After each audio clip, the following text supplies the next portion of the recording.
Hello and welcome back to another reaction. In this occasion, Avatar: The Last Airbender Season 2 Episode 14. Yes, for the person who has been hyping episode 15, we're so close to said episode, and I'm excited to see what is going to happen in episode 15. As I said in my previous reaction, don't worry, the hypes. Yeah, it's kind of exciting to see the episode that has been hyped during the whole season 2 in this case.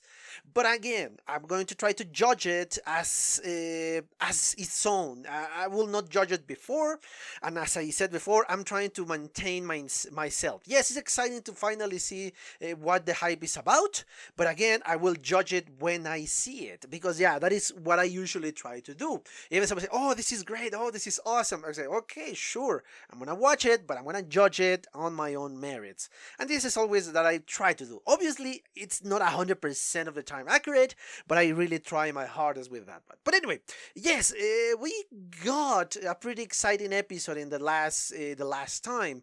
We saw the gigantic drill being destroyed, and once again, I thought that thing was completely indestructible, and I thought that the rest of the episode are going to be trying to stop that gigantic thing, or trying to stop the army of Fire Nation so they won't enter into the city, or at least they don't damage the last or the capital city of the free world, basically, because yes, the rest of the kingdoms are not doing so well, and the Fire Nation has been conquering territory after territory after territory, and I don't think even the Water Nation is obviously to the same level of power as the Fire Nation. So yeah, it's exciting to see these, because again, this is the capital of the possible last threat to the Fire Nation, the last real threat to the Fire Nation and their ambition to conquering the world. So it's exciting to see, and I want to see what is going to happen right now. What is going to happen? Obviously, I just skipped the previews, because yeah, obviously spoilers, kind of spoilers if you pay attention too much, and that is something I tend to do. So yeah, but I'm just reading the title of the news episode is City of Walls and Secrets. So that sounds exciting. That sounds very interesting, and I cannot wait anymore. So let me just remind you that if you enjoy the content of the channel, please consider a subscription and turn on notifications so you can get up to date with whatever we're doing with the channel. If you enjoy the video, please give me a thumbs up and leave a comment so I know what you think about my reaction, about the episode, or about my commentary, or all of those. If you want to follow me on Twitter, the link is in the description below, and the BitChute channel is also there, so you know in case anything happened with the channel.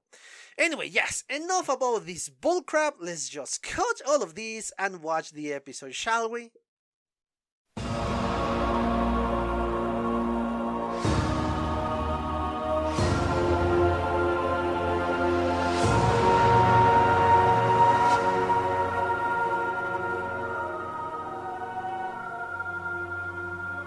Okay, I'm back. I just watched a second time, and yeah, more than 2 times. I watched it several times. At least some little details that I want to clarify during this second viewing.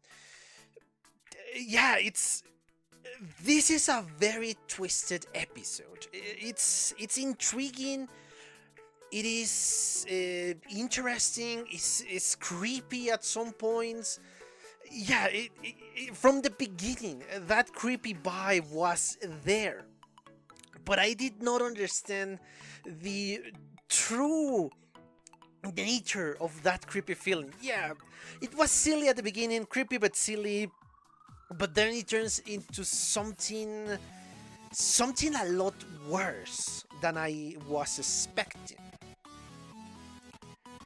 Let's go now first with Uncle Iroh and Zuko.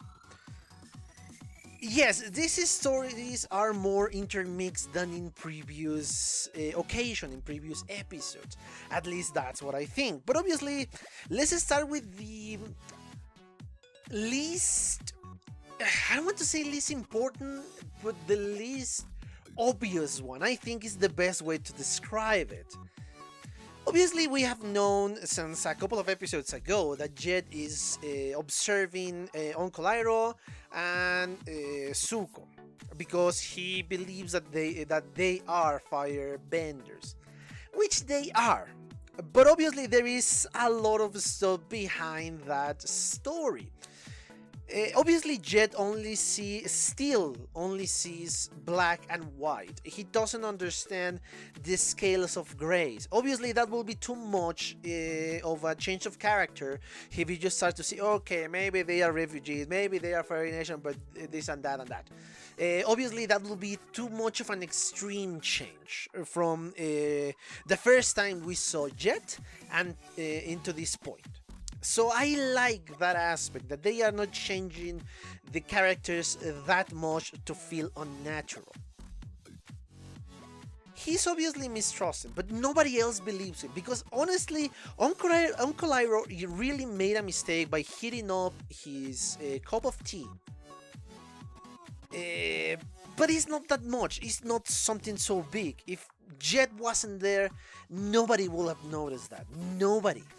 And now he is obsessed, and he is trying his best to cut these two refugees in the act of firebending, which is not something that happened. I mean, everything culminates in this, amazing sword fight between Jet and Zuko. Everything that we saw from the perspective of the customers of this tea shop, everything points toward that this crazy kid attacked two new members of our community, the people that is serving us tea. He just attacked them in the baseless assumption that they are firebenders. This kid is completely gone. And that's what the perspective of these people is seeing. We know a lot more, Jet knows some more. But obviously, the people are going to be on the side of these people, of these new refugees that are attending to this tea shop. Because everything, all the evidence that is presented in this short amount of time, pointing toward that this is a crazy kid and these are citizens that are helping our community by serving us tea. Even if it's a minor service, they are helping, they are being productive. We know more background, but they don't. And it makes sense for the people to side with what in any other circumstance could be their enemies. I love that point of narrative. And so far, again, this is kind of very short, and it's more of a relaxed part of the episode if we compare it to what our main protagonists are going through. But this is important because it's really intermixed with what we're going to see later on. Well, with what I'm going to speak about later on. Jet is being incarcerated justly in the perspective of the rest of the people, and even in our perspective, because again, we know more than what Jet knows. We know that Uncle Iroh and Sokka, no, Zuko. Sokka is, sorry about that. Zuko are not trying to conquer the Earth Kingdom from the inside so they can deliver this to the Fire Nation. They are actual refugees. They are running away from the Fire Nation. So yes, it's kind of justified, and it's interesting to see all this perspective that we are getting in this part of the episode. Now, before going to the last part of this scene with Jet and with Uncle Iroh and with Zuko, let's go back to the scenes with the Avatar. Again, from the beginning, from the first moment I saw, what's her name? Judy, or at least that's what she's being called. It's obviously creepy. And everything that is surrounding this tour of the city is creepy and is unsettling.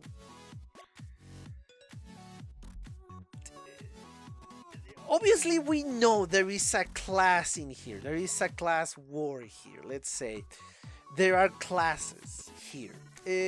According to what I investigate, from the ancient Chinese class society is obviously the kings and emperors. Well, the emperor is at the top, the kings are the ones that are below him, just below the emperor, and then obviously the scholars. Then this is something that amazes me still: poor peasants and farmers, then skilled workers and craftsmen, and then merchants and women.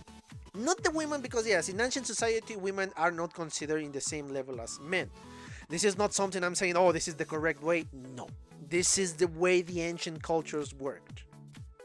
And I need to say this because of PC culture. But anyway, moving on, moving forward. I know you are not like that, guys. What surprised me about this classification that I found is that the peasants and farmers are above merchants and are above artisans. Obviously, from my perspective of society, in the society that we live in, usually is farmers are the ones that are below, and obviously the peasants. Well, we're not called ourselves peasants; we call ourselves citizens. But yeah, it's kind of the same idea that the citizens who are poor are below everybody else. But yes, it's interesting how the society changed. I guess because in the ancient world, farming was a lot more important because it fed people, it produced something else, and the merchants and obviously the skilled workers, in this case artisans and craftsmen, are just producing something to they look beautiful, something that looks beautiful, which is obviously less important than eating, which obviously makes sense. But anyway, and this is something similar of what we saw in the episode. We saw in the episode, obviously, the peasants are below everybody else. The artisans are there too, and then obviously kind of the middle class, the scholarship is in a nicer part of the city, and obviously then the nobleman and the kings and obviously the emperor are in the center of this city, surrounded by luxury and a lot less crowded. Obviously we saw that transition between a very crowded place, then a less crowded place, and almost empty place, because yeah, they have a lot more space. Again, this is obviously unsettling for a certain point because the walls that divide everything. And yes, obviously, you have told me that, I think you have told me this, that the different societies in Avatar represent different cultures. In this case, I think Japanese are the fire nation because, yeah, they are very aggressive, or they were very aggressive back then, that they tried to conquer because of the small territory that they have back then, and they invade China in ancient times. And obviously, the Earth Kingdom represents the Chinese dynasty. The air nomads represent the Tibet, if I'm not mistaken, and I do not recall who is representing the water tribe. But anyway, moving on. We saw obvious reference to the Chinese dynasty, the Chinese emperors in this episode, especially with the wall that we saw. Oh, that is the royal palace, that is where the king resides, that's where the royal family lives. And it's very similar to the Forbidden City in China, in which obviously the emperor reside back then. We got all those reference, and then of course we move forward that they need to enter the party so they can see the emperor. Well, the king. Yeah, he's not an emperor in this case, he's the king. Everything went wrong in the party. They are discovered, and unfortunately the escort is, by sheer coincidence, is Long Fei, the Grand Secretary of Ba Sing Se. Yes, I need to write that down in my notes because this is important. This guy is the one who really has all the power within the city, within the Earth Kingdom. The emperor, I'm still thinking of the ancient Chinese emperor, but anyway, the king is just a head figure, as Katara said. I don't believe he holds real power within the city and within the Earth Kingdom. At least not something I have seen so far. Or perhaps it's just a ploy by this guy Long Fei that is hiding everything from him. Perhaps telling him, oh, the war is over, you should not need to worry about the war. Because this is a very sinister character, Long Fei. But I don't think he is a traitor. I think it's more he is delusional. That if he let the people know about the war, if he let the king to know about the war, all his power is going to go away and his little utopia is going to go away. Obviously, he believes that this is an utopia. It's not. It's a very military state. Again, this reminds me a lot of modern China. And yes, this is my best comparison.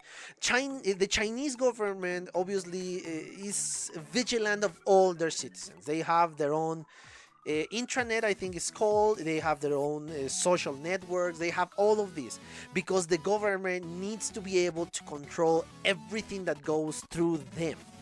Every single bit of information that goes through them. Again, this reminds me a lot of a very modern Chinese government. The necessity of absolute control of their people, that they cannot speak out of place because they are going to get punished. And that explains the creepy smile of UAD, because she's trying so hard to not to reveal anything wrong that the higher-ups don't want to be revealed to the Avatar. This is a very controlling state, and nothing good could come up out of this. And this is something I found fascinating about the series, that again, not all enemies are Fire Nation. There are enemies within the Earth Kingdom, there are enemies within the Water Tribes, and I don't know, well, perhaps not, because there are no more airbenders, air nomads, so yeah, perhaps if they were still exist, we could develop a ploy about this enemy within the air nomads. And I'm not mean enemies as traitors. I love that this is not the cliche, oh, he's the traitor and he's going to deliver you to the Fire Nation. No. These are enemies because they have their own interests, but their own interest is damaging the war on their side because they want something else. They don't want to betray the nation they represent to the Fire Nation. No, they just want to maintain the status quo they have, the power they have, the society they have, without realizing that this is going to destroy their own bubble, because the Fire Nation is going to take over if they continue with this path. I love that those details, that enemies are everywhere and different type of enemies. This is a fascinating plot that we are having here. Yes, what brings us to this place is obviously the disappearance of the kidnapping of Oppa, and later on obviously the discovery of this solar eclipse so they can defeat the Fire Nation. But the plot is deeper than that.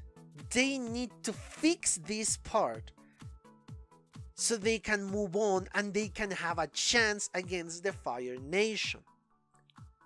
So there is a lot of political gaming here without being boring. Without really going into this, oh, this is a political state. Again, I'm going to make a comparison with Star Wars, but the prequels. That we have a lot of politics there, but in the most boring way possible. In here, we have political ploys, but in an exciting way. We got ourselves a problem that is not something that we have been facing in the entirety of this animation, and that is exciting to see. A new way of treating this animation, giving a fresh approach, and I'm so excited for the next episode. And now connecting both stories, because yes, in the end we intermix both a lot more. It's not a clear cut between each other, but we are intermixing the fight with Jet, and we're intermixing with the party and everything that is going on there. We end up with Jet being captured. I thought he was just going to be thrown in jail and that's it. But there is something worse. From what I can understand from the image that were shown in the animation in the end, they are trying to hypnotize Jet into believing there is no war, the war is over, everything is fine within the walls. This is awful. I always find extremely unsettling when something is being changed in your mind or in the mind of anybody, that you are being controlled to think in a certain way. That is incredibly unsettling for me. I don't know for you guys, but for me it's a terrible feeling. This is incredibly creepy, incredibly terrifying for me. That they are controlling their own citizens and the people who spoke up because they do not believe this is the best course of action are just hypnotized, are just changed, and they are thrown back into the society without their free will, because this is not free will. For our antagonists, for Uncle Iroh and for Zuko, this is great. They are still keeping their mind, they are still relatively free, and they are fine, nobody discovered them. But for our heroes, this is terrible, because they are now deep down in this political mud, in this awful way of thinking that everybody should think just as I do. Everybody should be just as I want them to be. And this guy believes that this is an utopia. It's not. Utopia is something that is perfection.